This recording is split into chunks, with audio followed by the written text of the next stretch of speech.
Hey, Jonathan Perry with Perry Law Firm, estate planning for everyone. Wanted to give you another real world example of how estate planning works. Met with a elderly lady who came in with her two granddaughters. They're from St. Landry Parish. Met with them in the Lafayette office.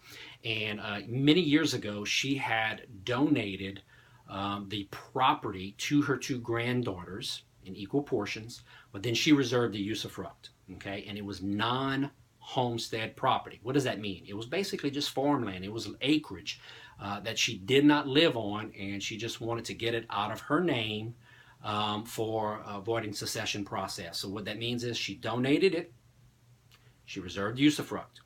The donation removed it from her name, so if she passes away, it would avoid the succession process, because a usufruct by law goes away when the person that reserved it passes away. It goes away automatic. It's not anything that you need to do.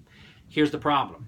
A lot of people are not realizing that if you donate non-homestead property and you reserve the usufruct, if you are doing that for succession processes, for the point of avoiding the succession process, you're okay on that. But what some people are doing is donating non-homestead property. They're reserving the usufruct, and they're donating it in order to start the 5-year clock or the 5-year look back for Medicaid. If you donate non-homestead property and you reserve usufruct, in the eyes of Medicaid, your 5-year clock never started. So that is becoming a big issue for a lot of people. Okay, so what did we do for them?